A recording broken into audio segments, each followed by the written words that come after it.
जय जिनेंद्र सभी को। आपका स्वागत है अहिंसा वाइब चैनल में।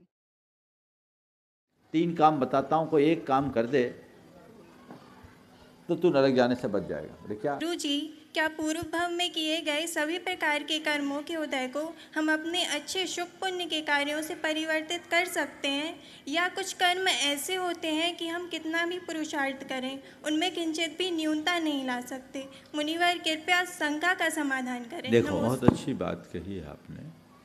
हम अपने कृत कर्मों को बहुत अंशों में बदल भी सकते हैं, भोगे बिना विनष्ट भी कर सकते हैं, लेकिन कुछ कर्म ऐसे हैं जिनको भोगना ही पड़ता है। उदाहरण है राजा शरणिक। राजा शरणिक ने अज्ञान दशा में मुनिराज पर उपसर्ग किया, 7वें नरक का वध किया। बाद में उसे ज्ञान हुआ, भगवान महावीर का परम भक्त बन गया, प्रधान श्रोता बना, छाई सम्यक दर्शन की प्राप्ति कर ली, तीर्थंकर प्रकृति का बंध कर लिया। इतना बड़ा परिवर्तन, सुधार हो गया। आगामी प्रथम तीर्थंकर के रूप में वो जन्म लेगा, लेकिन नरक जाने से नहीं बच पाया। हाँ, इतना हो गया कि उसको 7वें नरक जाना था तो पहले नरक में सिमट गया।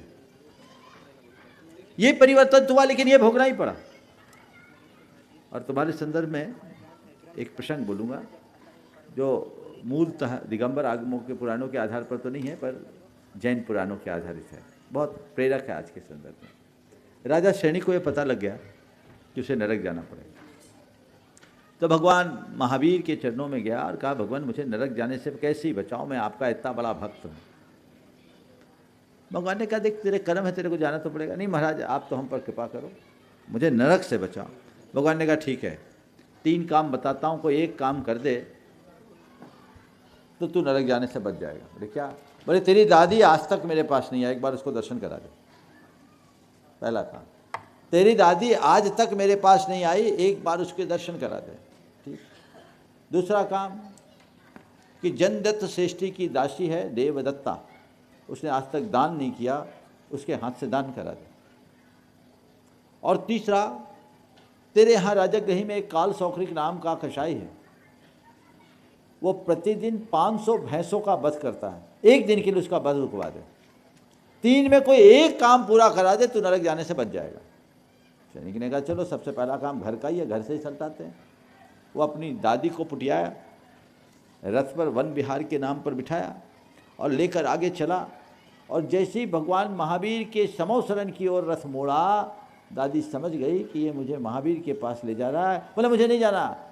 सैनिक ने रथ की गति बढ़ा दी, लेकिन दादी को समझ में नहीं आया, उसके हाथ में तकवा था, तकवे से दोनों आंखें फोड़ दी।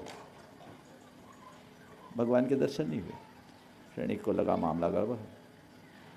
अब फिर उसने उस दासी को बुलवाया, बोले तेरे को दान देना, आज तेरे यहाँ जो भिक्षुक आएगा उसको दान देना। दासी को बहुत दबाव डाला गया।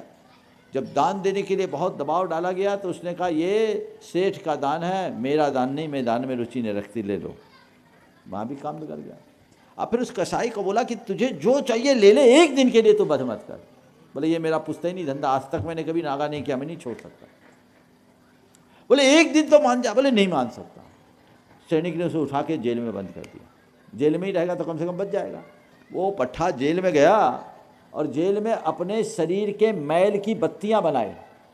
शरीर में मैल जमा होता है ना, तो शरीर के मैल की बत्तियां बनाकर उसमें भैंसे की आकृति बनाने लगा और उसमें भैंसे के संकल्प से 500 भैंसों का वध कर दिया। जब ये तीनों बातें हो गई तो सैनिक भगवान के पास आया, कहा भगवान अब मेरी कोई शिकायत नहीं है, मैं समझ गया, ना भुक्तम क्षीयते कर्म, कर्म भोगना ही पड़ता है। आप देख रहे थे अहिंसा वाइब्स। जैन समाज, संत संघ और धर्म जगत की हर महत्वपूर्ण खबर सबसे पहले पाने के लिए चैनल को सब्सक्राइब करें और बेल आइकन को अवश्य दबाएं।